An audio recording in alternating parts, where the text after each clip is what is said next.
I don't know why I would create something. I don't understand why I would create something that I didn't know even existed. And if I was going to create an illness, why wouldn't I create something that people recognize? Because a lot of people don't get it. So I doesn't. How do I create this? Well, first, we want to begin by saying that everybody that's experiencing anything created it. So give yourself a break. First of all, then we want to say to you that is people imply that this is a sort of mental thing, that it's psychosomatic, that it's coming from your mind, and that it doesn't really have any physical reason or basis. We want to say that's true of every single imbalance or illness. So don't let them make you feel weird about it, because it's true of everything. When you go to the faucet, someone might say, "Where does water come from?" And you would accurately say, "Well, I take my glass and I go to the front saying, 'Can I turn the knob?' And I hold the glass under the knob, and that's where water comes from." And we say certainly would be true, but there's a lot more to the story of where water comes from. And so we want to give you the same sort of leeway in an end result that you are living. We want you to understand that there's a lot more to every story than just this place where you are now standing. And we also want you to relax just a little bit, that you are where you are, and where you've been, and how long you've been there, or how you got here is really not relevant. The only thing that matters is where am I in relationship to where I want to be. We are not surprised that you would say that you have a diagnosis that speaks to hypersensitivity, because you have always been hypersensitive. You are hypersensitive to energy. Have you noticed about yourself that even when you were a teenager, and before that, when you walked into a room, you could sort of tell what the attitude of the conversation was? In other words, you knew when people were in alignment with you, and you knew when they were not. So in all of that, in that hypersensitivity to energy, it's nice to be sensitive to energy when you know that it means I'm upstream, and I want to be downstream. It's nice to be sensitive to it when you have the resources and the memory and the knowledge to know what to do about it. But it's not comfortable to be sensitive to energy when you believe that you have to control the conditions in order to feel better.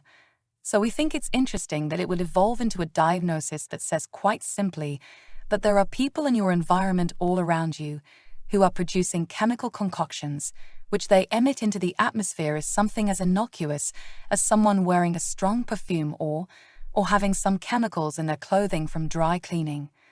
And so all of these chemicals that are surrounding you, and with your sensitivity to vibration, now what you see because you translate vibration into the sight equivalent, and what you hear is you're translating vibration into the sound equivalent. What you smell is translating vibration, what you taste is translating vibration, and so everything is vibrational.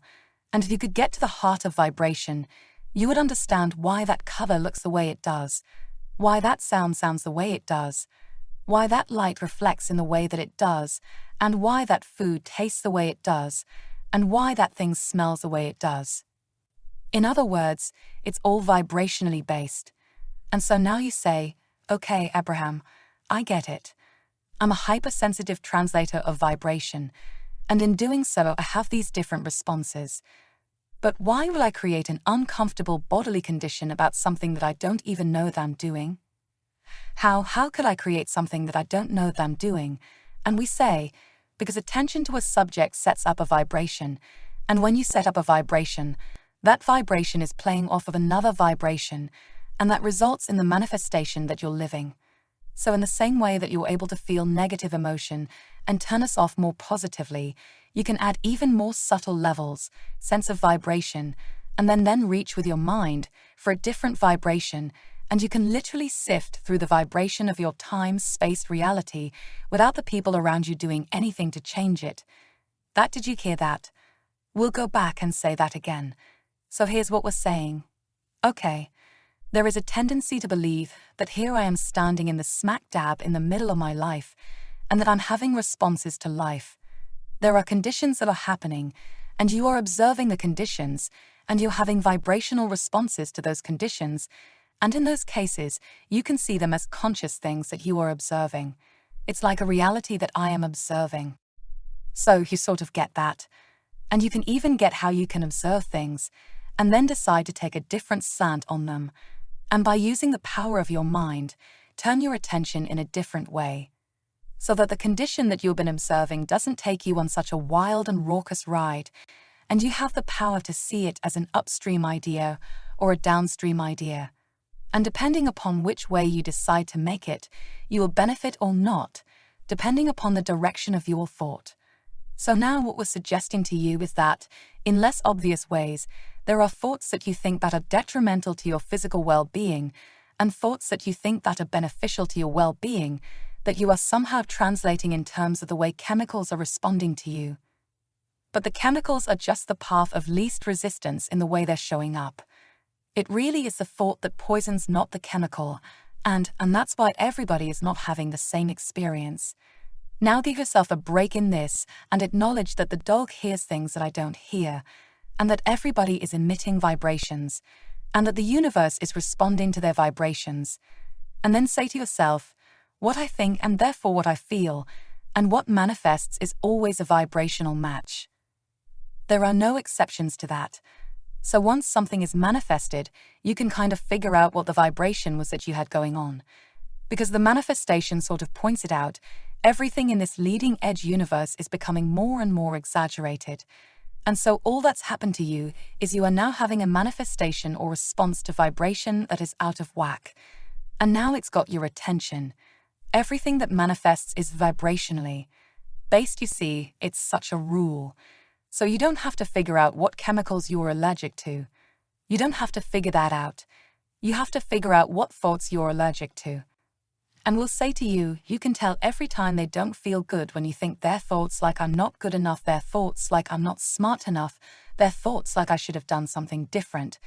Their thoughts like, oh, I'm wasting my life, their thoughts like I don't know what to do, their thoughts like, oh, that one's doing better than me. Their thoughts like I shouldn't be doing better, the thoughts like, oh, I've lived so much life and I haven't figured it out. They're poisoned thoughts or object in it. When I came here, for instance, when I stayed at the When It Got a room at the hotel, because sometimes they put a lot of sense in the room, I did allow myself to think about that, and everything worked out fine. You know, I am here, you're here, and you're surrounded by chemical exam, you're here, and you're surrounded by all this stuff that often can set you off. But you've been here focused in an environment that has mostly carried you downstream. And so you have more than usual in alignment with who you are, and in alignment. You're not out of whack, you're in alignment, and so you're not having those same symptoms, even though the chemicals that you've been giving the credit for have been present around you. It isn't about them, it's about thought and vibrations.